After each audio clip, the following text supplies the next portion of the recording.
So, good morning, Salah. Let's have a little conversation about your work. So, you teach in the Center for Regional Studies of the University of Hyderabad, and we'll build a little bit of the questioning around the work you have done so far, and maybe hope to see trajectories of your research as they emerge in the next few years. So, we'll look both at your past, your present, and then move on to the future.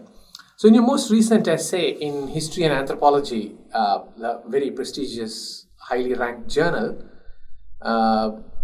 First, congratulations for that. It's good to see young faculty publishing in such wonderful places, and this is part of the initiative to highlight that work. So, in your most recent work, you've made this key question as the underpinning of your whole argument, and it says, how can we understand the experience of the event, be there ethnographically, and listen to the voice of the actors involved in riots from archival reports, surpassing their problematic assumptions? Now, you've told me that you trained as a sociologist, and your current work actually spans some ethnography, some archival anthropological work, some political science as well, but a lot of attention to narrative, visuals. I noticed that your interrogating communalism had visual material also incorporated, discourses, public documents, and all that. What would you say is your strategy of bringing these diffuse methodologies together? First of all, I would like to say that I am a trained sociologist, but I have been following more of an interdisciplinary approach throughout my research work since the days of preliminary research. So my initial work which was an MPhil work on public sphere in Kerala, the formation and transformation of public sphere in Kerala, and the political articulations of religious identities in the emergent public sphere. So, although I trained in sociology and follow certain kinds of protocols of sociology, doing sociology, this topic by nature was more historical in character. So, I was actually kind of follow historical sociology in the beginning, but a more serious concerns of interdisciplinary practice came when I began my PhD work, which is about violence between fishing communities, mainly Muslims and Christians, living in the coastal belts of Thiruvananthapuram region in South Kerala. So, first time to talk about this intersection of diverse methods like archives and ethnography and concepts and ideas in political science, I would like to say that I was exposed to, again, during the PhD, more to the archives first than doing the field work as a sociologist. So that gave me a lot of insights about the history of violence. But then I was also kind of, engaging with the government reports, archival reports since the colonial time to understand the trajectory of this violence spanning across decades and almost a century or a period of time. So, in a sense, I realized the relevance of history and historical sources to do a deeper sociology. But then, over a period of time, I also creatively engaged with these reports to the extent that, on the one hand, I was kind of finding problems with the archival sources because how the power involves in the kind of information that are contained in an archival source is something that is quite central to the discussions on communal violence in India. And I have seen this mode of writing, which has a history of colonialism and post-colonial way of writing Hindu-Muslim violence, which came, in a sense, reflected in this relatively isolated case or a specific context where Muslims and Christians involved in violence. So in a sense, while I was using these reports as an important historical source to understand the past of these two communities, I also realized that there are serious concerns and problems with these reports. So in a sense, I kind of used ethnography there as a kind of a field work, as more of a kind of tool to unsettle some of these given understanding of violence recorded in these archival sources. But then while while criticizing these reports, I also realized that one can do an ethnographic work even within the archives, not in the conventional way of doing ethnographic work in a field setting. So, which is broadly called as archival ethnography, and it is not a new concept. Like there are few scholars who have been doing this kind of a research in different contexts, like how can be there ethnographically in the archival space, and listen to the subjects, within the archives, and engage in dialogue with them. If we creatively engage with those sources. So I kind of invented this archival ethnography within the riot reports, which were published at different intervals. Whenever violence happens, there are reports coming up over a period of time.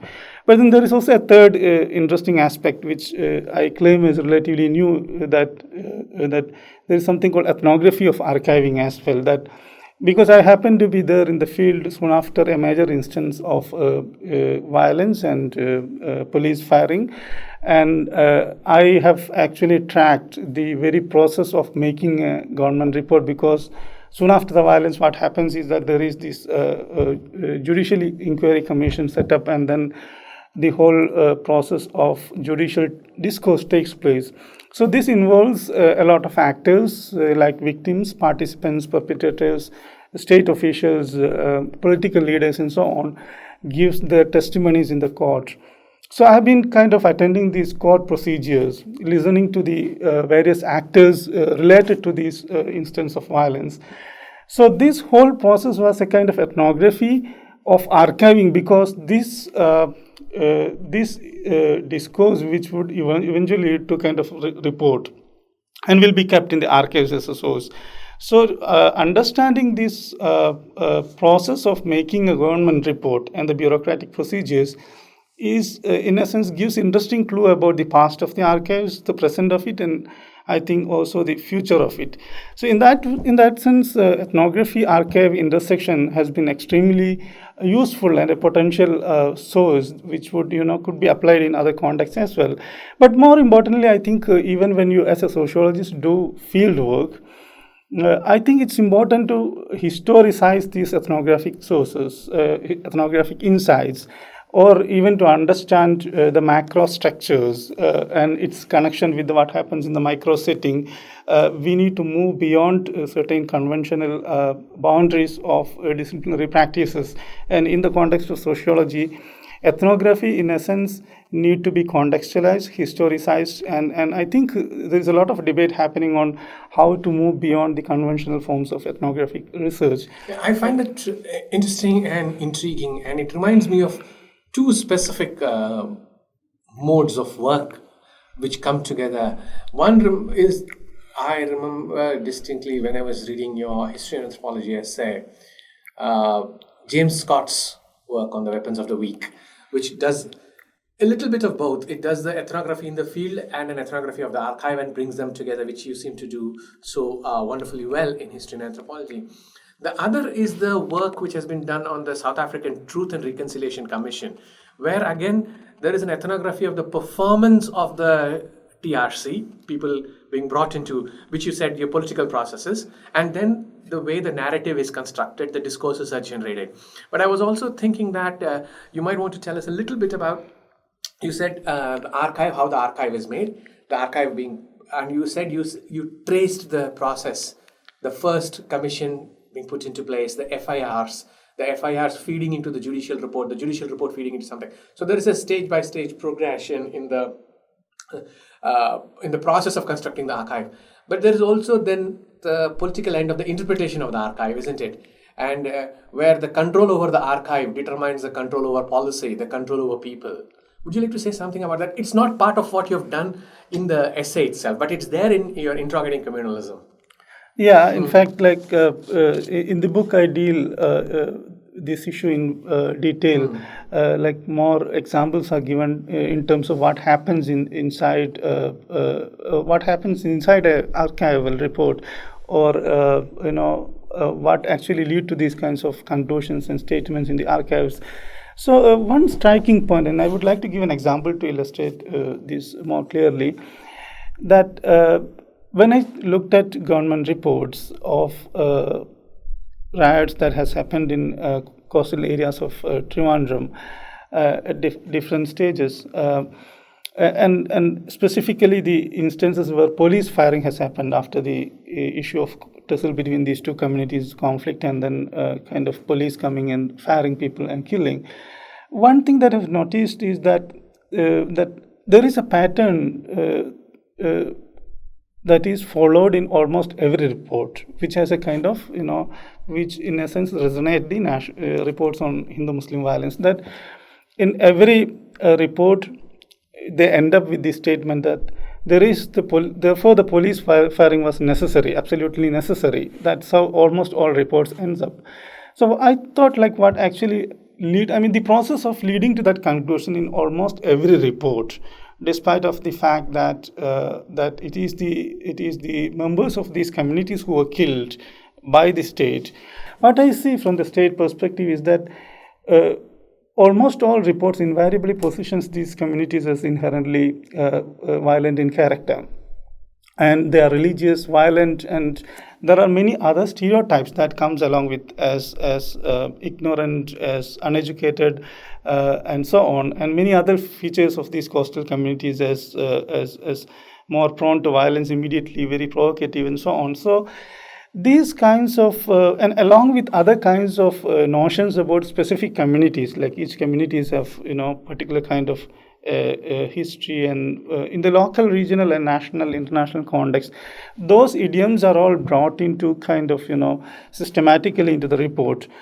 So this would, at the end, enable the state to say that, there was an inevitable situation where police had to actually fire and kill the people to actually stop the violence at that moment. If I may intervene briefly here, you are actually proposing that the so-called rational enquiry is built upon a set of prejudices and stereotypes, right, and then the report only endorses it and justifies the violence on the part of the state. So right, this is a bit like Walter Benjamin's idea about the control, and the employment of violence has to be justified, which is supposedly objective, right, scientific, and rational, right, whereas actually it plays out. It's like a self-fulfilling prophecy, isn't it? Right. You predict this. It's like what people have said about African nations, that they are that violence is endemic to them, right, and therefore you see violence. right, And when there is violence, of course, the state acts in a certain way. right. That is, I think, fascinating, because I may be wrong about this, but something that Gyan Pandey does about communalism in the colonial archive as well, right? You construct these two communities as historically oppositional, right, constantly engaged in violent responses to each other, and you prove it is true. And the archive demonstrates the event. The event is an illustration of the archive. So I thought it was interesting what you began with, that there's an archival ethnography and an ethnography of the archive, but they feed off each other very brilliantly, don't they? Especially in government reports. Yes, exactly. In fact, I would like to say that at this point, and I think it's quite crucial to say that, despite of all these problems, what is hopeful for an anthropologist or sociologist here is actually to see inside what is inside the text more creatively, that you have the testimonies of the victims and other participants in the violence who will give a completely different kind of narrative about what has happened. Because when you do ethnography of archiving, you get to know that all these victims of violence, or relatives of the victims, or members of the communities, would come to the court and give their own witnesses, their own statements and testimonies. So, which is also, if you look back to the older archives, you can see that, and they actually do a classificatory practice, the state, like they classify A as Muslims, B as Christians, C as the state official, etc. And which is a different thing, that how actually this report making itself classify the people and then kind of create further divisions. But the other crucial point is that when they do it, each group gives their narrative about the instance, the background of an instance, and then what happened afterwards, and so on. So, in that sense, like the voice of the subject is very much there within the text. Actually, if you actually look at that, if you leave the conclusion, if you leave the state officials' claims, etc., Within that, if you read between the lines, then what you see is actually a lot of subject actually speak within the archive. Hence, archive need not to be seen as a completely devoid. I mean, we need not to see it as devoid of the voice of the subjects. In That fact, is true. I agree with you, but I was also struck by what you said about their coming to court and testifying. But the court also is a performance which is very seriously staged. There are protocols of behavior. Right. So how much and in what fashion the subject speaks Right. is constrained by the very structure of the court. So for instance, when you're called upon, and you said they're classified as the Muslim witness or the Christian witness, Right. and the Muslim victim or the Christian perpetrator. Right. So those are modes of staging what the subject can speak, isn't it? Right. How do you negotiate that? As I mean, my interest is in the methodology here. How do you deal with this? Right. In fact, I think one example would give a better sense of it. You are very much correct in saying that there is some kind of a performative aspect to it, and it is staged in certain ways, and there is a limit to speak, which I will agree to a great extent, because. But then it's also subjects trying to make their presence, raise their voice actively, even in the court procedures. My familiarity, I don't know the instances you're working with, but I have some familiarity with the Truth and Reconciliation Commission proceedings from South Africa. And there's the exact thing that you're saying playing out. Somebody's called and they're placed before their former jailer who had beaten and tortured them. And then they're asked to testify. And they don't testify, they simply break down. Right. And because they're so caught up in the memories of how this man treated them, Right. they just break down. And that disturbs the court proceeding, which is supposed to be rational, Right. reasonable, argumentative. I think that's a lovely methodological point. I want to know more to your book, Salah, about the Interrogating Communalism, which I enjoyed reading. And you range across a wide variety of topics, from ghettoization, which is about space, Right. to what you call, in one of your essays, spectacle violence. Would you like to tell us a little bit about how I know you've done field work and you've done ethnographic visits and all that, but how do you research violence from within an academic environment, assuming that in very many cases there may not be possible empirical work with certain kinds of victims and perpetrators? They are closed off. Right. Thanks for raising this very important question. And this is something that I have been always trying to kind of tackle as somebody who is living in an academic space, but then often going to field sites where these instances takes place. So studying these marginalized spaces and violence as a topic, so I remember and I would just want to reflect back that I wanted to study something like a crisis that need to be intervened, and therefore violence came to me as a theme first, and then inter-community violence and so on. So, and I continue to work on that in different settings now. So, especially when I was doing my PhD work, which came out as a book, I realized that it's not an easy task as an academician who live in a comfortable space, then moving to a context of this sort where violence happens, and then you being there and then exploring the world. So the difficulties, I mean, it's both challenging and exciting in my view. It is challenging for several reasons. One is that it is extremely difficult to get access to people. So if you get access to people because in a sensitive context, it's also difficult to make them speak, because you are talking to people who lost their immediate members, who have or somebody who actually got an injury during the violence and so on, and the whole community is very much active out there soon after the instance of violence. So even if they speak, you also kind of encounter a ethical dilemma, because when they begin to speak, it also evokes their emotions, memories of the past instance of violence and breakdown and so on. So it's not very easy to actually engage in a conversation with the people, especially when they are emotionally disturbed. So there is also even these are also sensitive localities, and do they refuse outright to speak also sometimes because they are suspicious as to why and how the material can be taken away? Yes, in fact many people actually refuses. So it's then you have to find a way of some key informants and other kinds of actors who can give access to their houses, their workspaces, and other kinds of more closer spaces. So they actually refuse it because they suspect that what is it that I'm going to do with that. So that's one kind of issue. Another ethical dilemma, in my view, is also about that, and what anthropologists or ethnographers would encounter is that what are we going to do with it? Yes. Like, so because you are actually hearing the people, their grievances, they cry while speaking and so on. And then you get into that experience, and we often talk about how to get into experience, but we can also get out of that experience in certain ways. But then the problem is like, we are going to write about it, which would be circulated in an academic space and probably in the larger public over a period of time, which may have, of course, positive implications. But then, their crisis remains the same, more or less, at least, for the time being.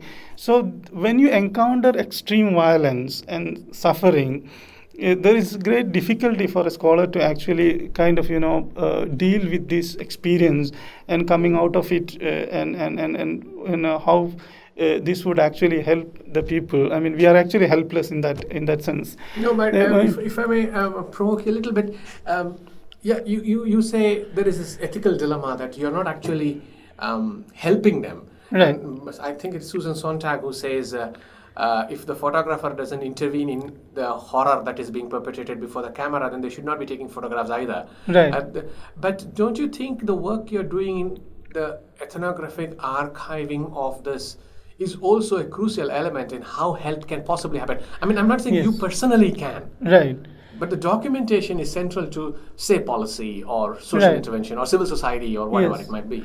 Yeah, I think that's the hope for a scholar, that you are actually not able to help in the immediate context, which actually kind of it comes as a kind of painful experience. But then in the long run, we are hopeful of the use of these things. Like once you write about it, then it comes to the public, first into the academic discussion, and in certain ways into the public discussions, and as it may also probably influence the policies over a period of time. So there is this long-term use of it, which one has to be aware of. I mean, which would actually give some kind of a strength for us to actually carry out this work, even when we are kind of shocked at the moment of understanding certain realities out there. So I consider this as, in the long term, there are quite powerful.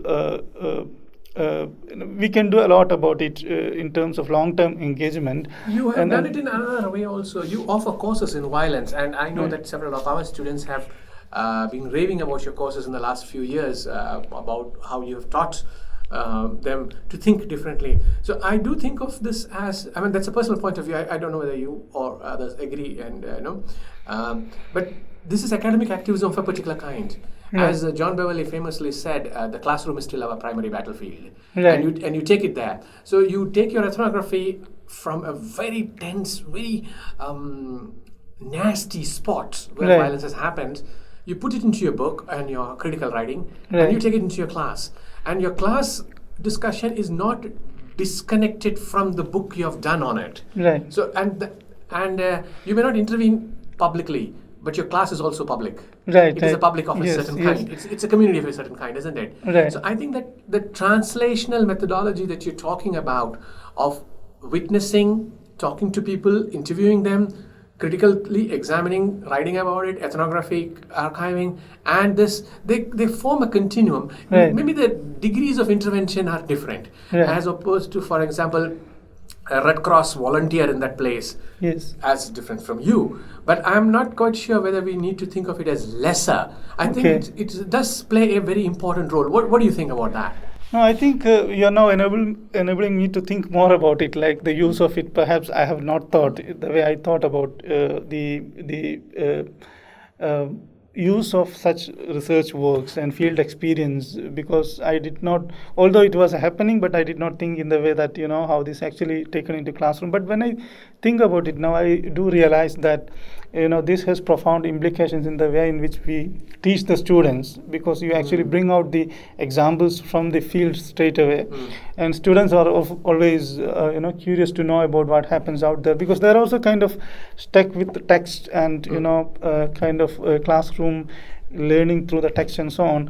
So I believe the process of disseminating knowledge that we gain not just from, say, text and theories, but also from our field experience, will have certain implications in the classroom. And not just that they are listening to it and learning, but also, in fact, this is quite evident in past a few years, that some of the students are also actually, got inspired from some of these stories and instances and kind of works, and actually taking up violence as an important area for their own future work, picking up similar kind of field sites, and making their mind to actually do intense detailed field work in similar settings, in other similar field settings across the country. So I think there is a lot that we are doing in the classroom which can actually seen as a kind of complementing what we think as the usefulness of doing such works, and in a sense we need not to feel that we are not actually intervening as precisely such. I fully agree with that. Yes. And because it is based on the kind of writing you have done, and your writing actually also means your writing goes out into the world. It's not limited to your class. So people who read your work, I work in a very different discipline, and I read your work and I say, okay, I can see ways in which this can be useful for me when I'm looking at, say, narratives of violence or human rights or communalism and things like that. We'll conclude this with a more broad question, shall we say. Where do you see the trajectories of your research, given what you've done so far, taking you? Right. You don't have to reveal specific plans, but overall, where do you see yourself heading with this? Because you just finished a long postdoc engagement. Yes. In fact, I have. I'm continuing these topics like citizenship, violence, ethnicity, and so on. But I have moved in terms of the context, like from Kerala to Assam, Northeast India, and a much more exciting field site where a lot is happening now. But I have an important added dimension now in my work, which is about migration, and this involves transnational migration as well as internal migration in India. So I'm working on the question of citizenship, migration, and ethnic conflict in the Assam region in Northeast India. And this came to me naturally again because I have lived in Assam for at least 3.5 years, and I was working there, and I got interest in understanding the migration processes there and the tension between the migrant communities and the local communities.